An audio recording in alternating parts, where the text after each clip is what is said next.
पहले ज़माने में शादी होती थी तो दूल्हा जो बारात जाता था वो शेरवानी पहन के जाता था। वो बात सही नहीं, शेरवानी पहन के जाता था। अब एक नौजवान लड़का था, गरीब लड़का था, अब शेरवानी है नहीं, शेरवानी सिलाने के लिए कम से कम 5,000 रुपये चाहिए। अब उसके पास पैसे नहीं है तो शादी कैसे करेगा? तो उसका एक दोस्त था, वो अपने दोस्त से बोला कि दोस्त हम बड़ा परेशान हैं। बोला कने परेशान है? बोला कि दोस्त मेरी शादी होने वाली है, इत्तफाक की बात है कि मेरे पास शेरवानी नहीं है और शेरवानी सिलाने का पैसा भी नहीं है, तो लगता है कि मेरी शादी नहीं होगी क्या? बोला अल्लाह तो चिंता कने करिए, हमारे पास दीदी शेरवानी था, एक आप पहन लीजिएगा, हम पहन लेंगे। बड़ा खुश हुआ। जिस दिन बारात जाने वाली थी वो दोस्त उसका शेरवानी लेके आया, एक अपने दोस्त को पहनाया, एक शेरवानी अपने भी पहन लिया, दोस्त को भी पगड़ी बांध दिया, अपने भी पगड़ी बांध लिया। बारात चली गई। अब बारात जब वहां पर पहुंची, लड़की वाले के यहाँ बैठने के लिए ऐसे स्टेज बनाया था। अब ये दोस्त और ये दूल्हा दोनों एक ही जगह बैठा, तो कुछ लोग आए मिलने के लिए कि चलो दूल्हा के देखिए, दूल्हा के उनको जी। तो स्टेज के पास आया ना तो देखा रे बा, 2-2 शेरवानी, 2-2 पगड़ी। तो मेहमान लोग घबराया कि भाई इसमें से दूल्हा कौन है? तो पूछा गया ओ दूल्हा के जियो? तो उसका दोस्त बोला कि नहीं, दूल्हा तो यही है, लेकिन ये जो शेरवानी पहना है वो मेरी शेरवानी है।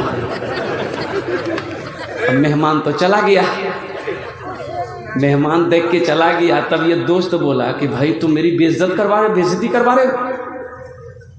बोला क्या हुआ? बोला रे दूल्हा के बारे में पूछा था, तुम शेरवानी को कहे बोले कि मेरी शेरवानी है, हमारी बेइज्जती हुई कि नहीं हुई? बोला दोस्त मुंह से निकल गया था।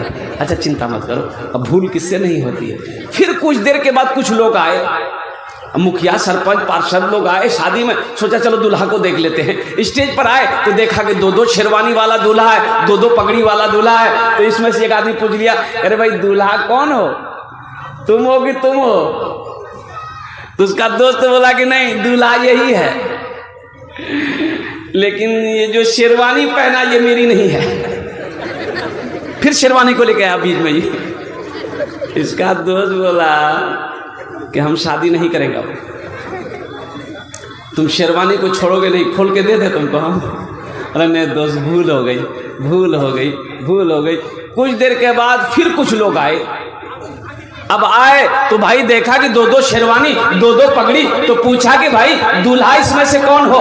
तुम हो कि तुम हो? इसका दोस्त बोला कि नहीं, दूल्हा याद ही, लेकिन शेरवानी के बारे में हमें कुछ नहीं बोलो। इसका दोस्त बोला कि भाई समझ में बात नहीं आ रही है, ये आदमी है कि घन चक्कर है। अरे भाई शादी करने दोगे कि शेरवानी खोल के दे? फिर कुछ देर के बाद कुछ मेहमान आए, दूल्हा देखने का शौक हुआ, वो स्टेज के करीब आया, पूछा देखा 2-2 दूल्हा है, 2-2 पगड़ी है, 2-2 शेरवानी पहन के बैठा हुआ है। उसमें से एक आदमी पूछ लिया, ए बाबू दूल्हा के जाओ।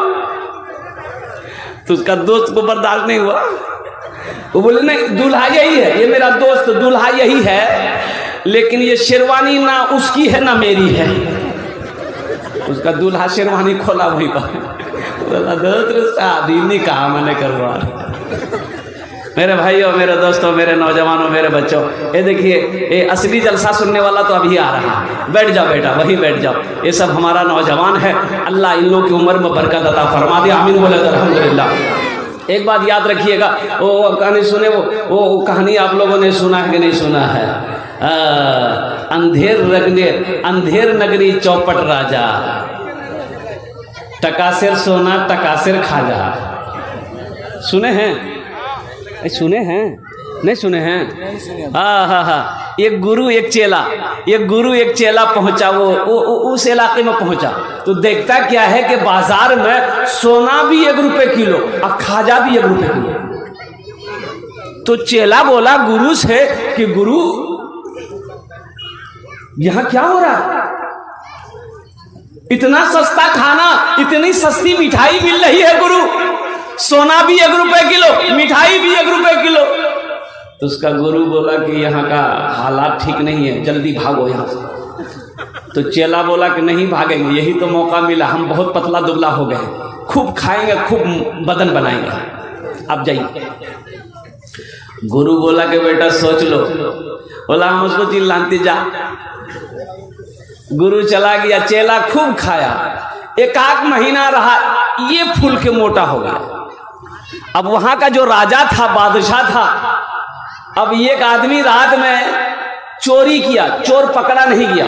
राजा फांसी का फंदा बनाया कि मैंने ये फांसी का फंदा बनाया है, पकड़ के आदमी को लेते आओ, जिसके गले में ये फांसी का फंदा अट जाएगा उसको फांसी पे चढ़ा देगा, समझ लो वही चोर है। अब जिसको जिसको लाता था, तो कोई पतला है, कोई दुबला है, कोई कैसा है, अब किसी के गले में सेटे नहीं होता था। इसको भी देख लिया सिपाही लोग, बोला इसी के गले में सेट होगा, पकड़ो इसको। खेल के लीजिए, एक महीना ही पकड़ के लाया इसको, इसके गले में फांसी का फंदा फंसा, सेट कर गया। बोला यही चोर है।